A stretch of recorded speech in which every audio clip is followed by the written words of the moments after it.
The crisp mountain air carried the scent of pine as James unlocked the door to his family's cabin. For decades, this little wooden retreat had been a sanctuary, a quiet escape from the noise of the city. But that peace was shattered the moment he found a bold red notice nailed to the front door: property reassigned, HOA directive. James froze, his heart racing. How could anyone reassign property that had belonged to his family for over 40 years? The paper claimed that the neighborhood HOA president, Karen, had decided the cabin would now belong to her son, who was apparently in need of stable housing. At first, James thought it had to be a prank. No one could simply give away a house like that. But when he saw Karen herself strolling down the gravel path, dressed in a bright pink blazer and wearing a smug smile, he realized this was no joke. "You'll need to vacate immediately," she said sweetly, as though she were offering a favor instead of an order. "My son will be moving in this weekend." James clenched his fists at his sides, forcing himself to stay calm. "This cabin isn't HOA property. It's mine.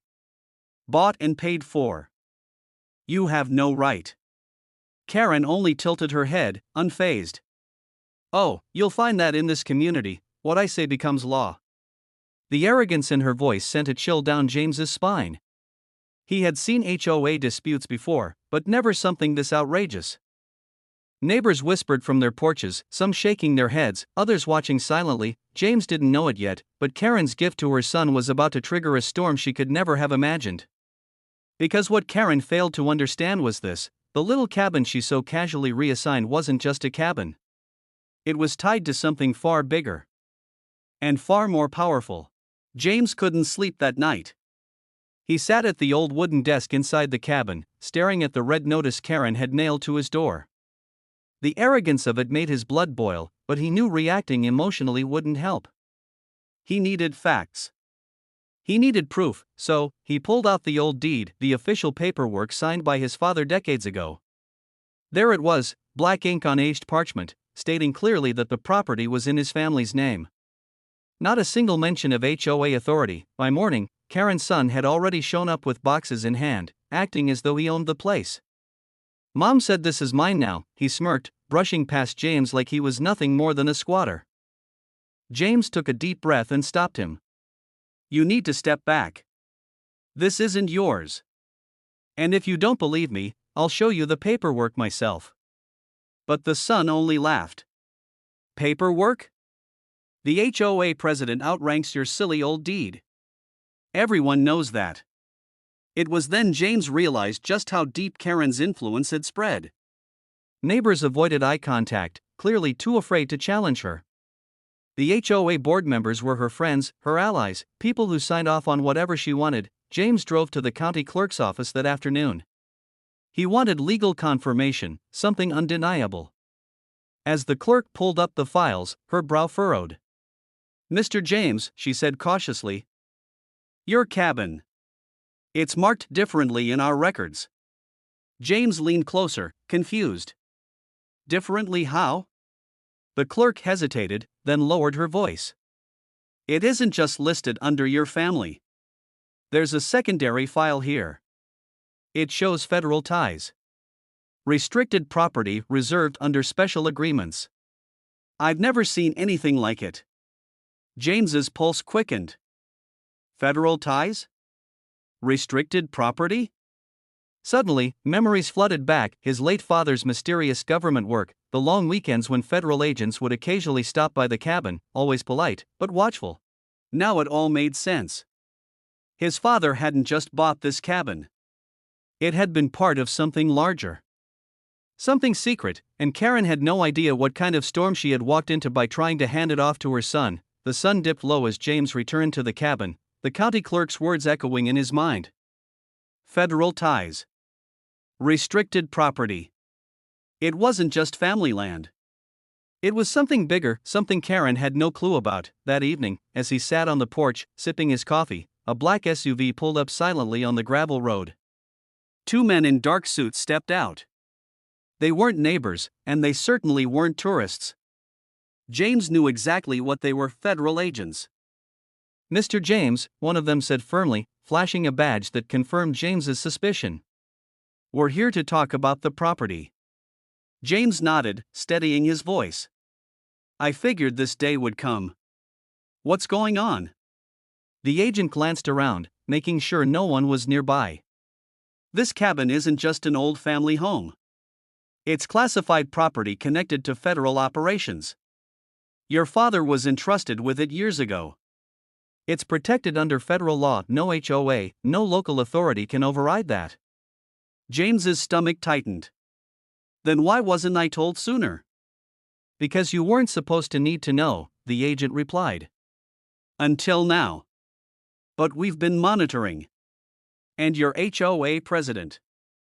She's making moves that could trigger something serious. James almost laughed at the irony. Karen thought she was flexing her neighborhood power, but in reality, she was poking a hornet's nest. Before leaving, the agent leaned in and delivered a chilling warning: do not confront her recklessly. She doesn't know what she's interfering with. Let her push too far, and she won't be dealing with you anymore, she'll be dealing with us. James stood frozen as the SUV rolled away. His quiet life had just been pulled into a storm far bigger than HOA squabbles. But by the next morning, Karen had already doubled down. Loud construction noises rattled the street as workers arrived at the cabin. She wasn't just taking, she was rebuilding, fencing off the land, making it her son's in full view of the neighborhood. James clenched his fists. She had no idea what line she had just crossed. The storm wasn't coming, the storm was already here. By mid-afternoon, Karen stood proudly in front of the cabin, clipboard in hand, barking orders to the construction crew as if she owned the land. Neighbors gathered on the road, whispering in disbelief. It wasn't just an HOA enforcement, it looked like a takeover. James arrived quietly, parking his truck a few yards away. He didn't shout. He didn't storm in. He simply walked up the dirt path with the calm authority of someone who knew he had nothing to prove. Karen spotted him and smirked. Well, look who decided to show up. Don't worry, James. We're just speeding things up. My son is moving in tonight. You can come back for your things later. James's jaw tightened, but he kept his tone even. Karen, this isn't your property. You've crossed a line you don't understand. Stop this now before it's too late. Karen let out a loud laugh that made the neighbors shift uncomfortably. Too late? The only thing too late is your right to complain. The HOA board voted. This cabin belongs to us now. But before James could respond, the low rumble of engines echoed from the road. 3 more black SUVs pulled up, and federal agents in dark suits stepped out, their presence heavy with authority. Conversations among neighbors died instantly. One of the agents approached Karen. Ma'am, you are trespassing on federally protected property. All construction must cease immediately. Karen blinked, caught off guard, then tried to wave her clipboard. I'm the HOA president. I have full authority. The agent cut her off coldly. Your authority ends where federal jurisdiction begins. This cabin has been under FBI oversight for decades. You were never informed because you didn't need to know. Until now. The crowd gasped. Karen's confident grin faltered, but pride kept her standing tall. This is outrageous. You can't just walk in here with suits and SUVs and scare people. We'll fight this in court. James finally spoke, his voice calm but sharp. Karen, you thought this was a neighborhood squabble. It's not. You've been playing checkers on a chessboard you don't even see. The agents began documenting the site, snapping photos of the illegal construction. The workers packed their tools nervously, unwilling to challenge what had suddenly become something much bigger. For the first time, Karen's voice cracked as she turned to James. What? What is this cabin, really? James didn't answer. He just looked her in the eye, letting the silence say everything. The power in the neighborhood had shifted, but Karen wasn't done yet, and James knew it. The neighborhood was still buzzing from the agent's sudden arrival. Word spread like wildfire. The HOA president had tried to seize property that apparently belonged to the federal government. Some residents were quietly amused, others were deeply concerned, but everyone knew one thing: Karen wasn't about to surrender her pride so easily. That night, her house glowed with lights as she hosted an emergency HOA meeting. Dozens of members filled her living room, listening as she painted James and the FBI as villains. "They're lying," she insisted, slamming her hand against the table. "That cabin is not federal property. James is running a scam to keep us out. We can't let him win." But her words didn't carry the same confidence they once had. Members exchanged uneasy glances. "Karen," one man spoke hesitantly, "what if the agents were telling the truth? None of us want to go up against federal law." Karen's eyes burned. "Do you want this community controlled by outsiders? Do you want them taking what belongs to us?" She leaned forward, her voice sharp. "If we don't fight, we'll lose everything." Meanwhile, James sat quietly at the cabin, watching the glow from Karen's windows through the trees. He knew she was rallying her troops. He also knew something she didn't: her efforts were being carefully documented by the agents, who had been monitoring her for months. The cabin wasn't just a quiet retreat, it was a listening post, a hub that had quietly overseen HOA corruption cases across the state. The following morning, Karen arrived at the cabin with a cameraman from a local news station. Her smile was wide, rehearsed. "We're here to expose a fraud," she declared into the microphone. "This so-called FBI property is nothing more than a scare tactic by one man who doesn't want to follow the rules. The HOA owns this cabin, and the truth will come out today." James stepped out onto the porch, his presence calm but unyielding. He didn't look at the cameras. He looked directly at Karen. "Are you sure you want to do this in front of everyone?" he asked. Karen laughed, but her voice shook. "Yes. The whole country deserves to see the truth." The cameraman turned to James, expecting him to stutter, to falter, to reveal weakness. Instead, James pulled a small badge from his jacket and held it to the lens. The golden letters glinted in the sunlight, Federal Bureau of Investigation. The cameraman's jaw dropped. Karen froze. Neighbors standing nearby gasped audibly. James spoke clearly, every word landing like a hammer. "This cabin is federal property. And Karen, you just broadcasted your attempt to seize it live on television." The silence that followed was heavier than stone. Karen's confidence cracked in front of everyone. But instead of backing down, she clenched her fists and hissed, "This isn't over, James." Not by a long shot. James knew she meant it. And deep down, he also knew her final mistake was still coming. Karen couldn't sleep that night. The image of James holding up that FBI badge haunted her. Neighbors had seen it, the news crew had captured it, and whispers were spreading like wildfire. For years she had been the unquestioned queen of the HOA, ruling with fear and authority.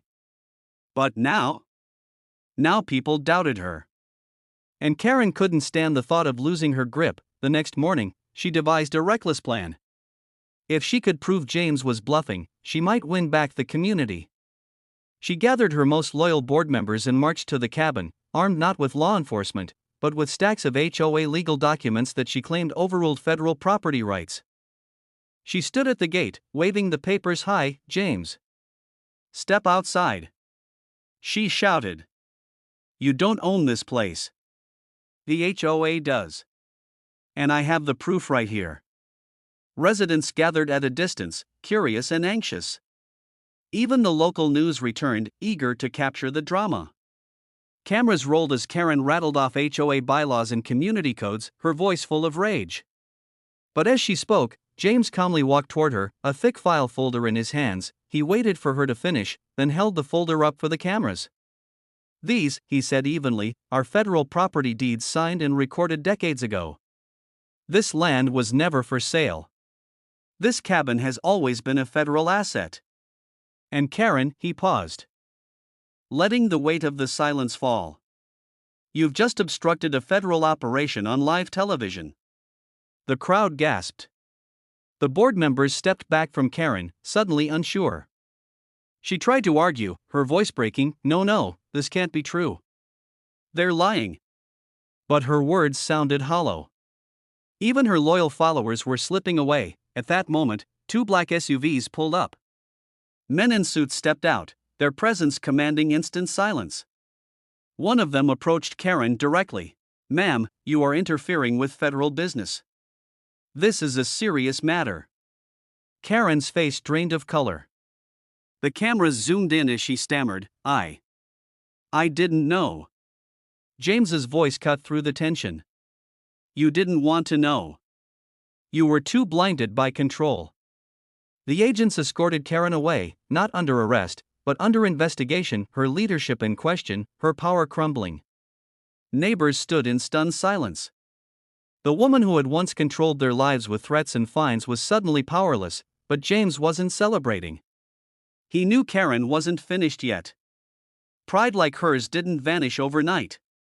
And the final chapter of this battle was about to unfold in a way no one expected. The news spread faster than wildfire.